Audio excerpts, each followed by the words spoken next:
कपड़े धोने वाली बहू। शादी के पहले से ही विभा को कपड़े धोने का बड़ा शौक था। कभी नल के नीचे तो कभी तालाब के पास। अरे मेरी नीली वाली लुंगी नहीं दिख रही है। विभा की अम्मा, कहाँ रखी है लुंगी? अरे वो तो विभा ने परसों ही धोकर रखी थी आपकी अलमारी में, देखो वहीं होगी। वो ना मैंने आज धो दी, मुझे लगा कि गंदी हो गई होगी। अरे कैसे गंदी हो गई थी? उसे तो मैंने पहना भी नहीं। हे भगवान, इस लड़की के कपड़े धोने की आदत से परेशान हो गया हूँ मैं। जितना तो घर में राशन नहीं आता, उससे कहीं ज्यादा डिटर्जेंट पाउडर का खर्चा है। इसकी शादी करवा दो, शादी जाए अपने घर में ही करे काम, फिर चाहे घर के कपड़े धोने हो या पूरे गांव के। हाँ ठीक बोल रही हो, देखता हूँ मैं कोई लड़का। वो दिन भी आ जाता है जब विभा को देखने लड़के वाले आ जाते हैं। लड़की मुझे अच्छी लगी। होने वाली सास कहती है, बेटी अगर कुछ पूछना है तो पूछ लो। वैसे तो हमारी लड़की बहुत ही शर्मीली है, जो बोल दो वो मान लेती है, इसे क्या पूछना होगा। अरे कैसी बात कर रही हो माँ, मुझे इन लोगों के घर रहना है, सवाल तो कई है। हाँ हाँ बेटा, पूछ लो ना, क्या पूछना है। आप लोगों के घर कपड़े कौन धोता है? सास का मुंह बन जाता है। देखो, अगर तुम ये कहना चाहती हो कि तुम्हें कपड़े धोने नहीं आते तो सुन लो, कपड़े मैं ही धोती हूँ, लेकिन तुम्हारे आ जाने के बाद मैं रुमाल तक नहीं धोऊंगी। अरे चुप रहना भाग्यवान, बहू बेचारी घर आई नहीं, उसे डराना शुरू कर दिया। वो क्या है ना बिटिया, अभी तक तो ये कल्लू की माँ ही धोती थी, लेकिन अब तुम्हारे पापा तो दहेज में वॉशिंग मशीन देंगे ही। तभी विभा की माँ बोल पड़ती है, सवाल भी पूछा तो क्या। वैसे भाई साहब, मशीन की तो फिर भी कपड़े धोने की कैपेसिटी होती है। मतलब जो बिटिया दे रहे हैं ना विभा, इसे कपड़े धोने का बहुत शौक है। ये आप लोगों के क्या, आस पड़ोस गांव मोहल्ले सबके कपड़े धो दे और उफ तक ना करे। बाहर देखा नहीं आपने कितने कपड़े सूख रहे हैं?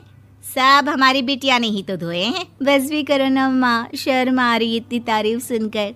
और तो और एक दाग निकाल कर दिखाओ तो मान जाऊं। हाँ अच्छा, माफ करना बेटा, मैंने गलत समझा। हमें तो रिश्ता बहुत पसंद है। और ऐसे जुड़ जाता है रिश्ता कपड़े धोने का शौक रखने वाली विभा का। उसकी शादी हो जाती है कोयला फैक्ट्री में काम करने वाले कल्लू के साथ। शादी के बाद अचानक विभा चिल्लाती हुई सास के पास आती है। सासू माँ, अरे सासू माँ कहाँ है आप? ये तो धोखा है, धोखा दिया आप लोगों ने मुझे।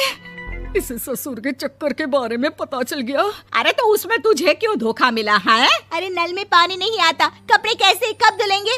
अच्छा, तू पानी नहीं आ रहा उसकी बात कर रही है। तो आपने क्या सोचा? कुछ नहीं। अच्छा तेरी माँ ने कहा था कि कपड़े धोने का शौक है तुझे, याद आया मुझे। शौक बोलकर कपड़े धोने वाले मेरे जुनून को कम ना आके सासू माँ, कपड़ा धोना मेरा गुरूर है। तभी पति भी वहाँ आ जाता है। अभी मैंने इसे सनी देओल की फिल्म दिखाई है, उसी के डायलॉग मार रही है माँ। अच्छा सुन, साफ बता रही हूँ, पानी सुबह 4 से 6 और शाम को 10 से 12 आता है, समझी? विभा टाइमिंग सुनकर हैरान हो जाती है। ये क्या भूतों का मोहल्ला है? सुबह 4 बजे उठकर कौन कपड़े धोता है? 4 बजे टंकी में पानी जाता है, फिर सारा दिन धोना ना, किसने मना किया? अरे कैसी बात कर रही हैं? 200 लीटर की टंकी में कितने कपड़े धो लूंगी मैं? सुबह ही उठ जाऊंगी मैं। अब क्या था, विभा सुबह 4 से लेकर रात के 12 बजे तक कपड़े ही धोती रहती। एक रोज सास पड़ोस से निकलकर कहीं जा रही होती है कि साथ वाली कहती है, हाँ कल्लू की माँ, जरा ये बताओ कि 2 साड़ी है, 2 ब्लाउज और एक पेटीकोट और एक नाड़े वाला लंबा कच्छा। हाँ तो? अरे तो क्या, कितना लोगी धुलाई ये बताओ। धोबन दिख रहे हैं हम क्या? हमारे पति सरकारी नौकरी से अभी रिटायर हुए हैं और बेटा सुपरवाइजर है कोयला फैक्ट्री में। धोबन समझ रखा है हमें। हाय रे कल्लू की अम्मा, माफ कर दो, वो तो मोहल्ले में यही सब बता रहे थे कि तुमने बहू को कपड़ा धुलवाने के काम में लगा दिया है। सास को पड़ोसन की बात सुनकर गुस्सा आ जाता है। वो घर पहुंचती है जहां घर के बाहर ही इतने सारे कपड़े सूख रहे होते हैं जितने कि किसी धोबन के घर पर। अरे ओ कल्लू की दुल्हन, बाहर निकल।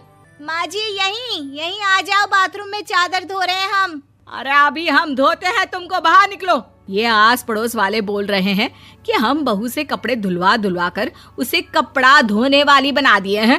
अरे छोड़ो ना माँ जी, किन लोगों की बातों में आती हो? आस पास के लोगों का तो काम ही होता है कि वो किसी तरह सास बहू को लड़ा दे। बहू सारे घर के कपड़े धोती है, ये क्या कम है? बोलिए।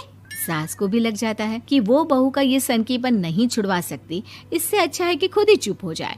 एक रोज सास और बहू मंदिर जाते हैं, जहाँ सास की साड़ी वहाँ खड़ी भीख मांगने वाली से मिलती है। माँ जी क्या बात है, आपकी साड़ी उस भिखारन से कितनी मिल रही है ना? हाँ हाँ देखो तो, दोनों की साड़ी मिल रही है। क्या बात है कल्लू की अम्मा, तुम खुद को तो अफसर की बीवी बताती हो और ऐसी सिंपल सी प्लेन साड़ी पहनकर घूमती हो। सिंपल और प्लेन नहीं है ये साड़ी। तो क्या सोने के धागे से फूल बने हैं? कुछ भी सासू माँ, कुछ भी। हाँ बने थे इस साड़ी में सोने के धागे से फूल। मेरे पति लेकर आए थे मद्रास से स्पेशली मेरे लिए 10,000 की। ताहे भाई साहब इस भिखारन के लिए भी सेम टू सेम साड़ी लेकर आए होंगे 10,000 की। सास उस वक्त तो कुछ नहीं कहती, लेकिन बहू के साथ घर आती है और अलमारी से एल्बम निकाल कर लाती है। ये साड़ी देख रही है, ये वही साड़ी है जिसे मैंने अभी पहना था। इस साड़ी में ये जो चमकदार फूल दिख रहे हैं ना, ये सोने के धागों से काढ़े गए हैं। लेकिन तू लोकल वॉशिंग मशीन ब्रश से घिस घिस कर सारे फूलों को निकाल कर साड़ी प्लेन कर दी। मुझे माफ कर दीजिए सासू माँ। और तो और, जब मैंने तुझे तेरी गलती के लिए कुछ नहीं कहा, लेकिन तूने तो सबके सामने मेरा मजाक ही बना दिया। क्यों? बहू को समझ में आ जाता है कि अब से उसका कपड़े धोना बंद।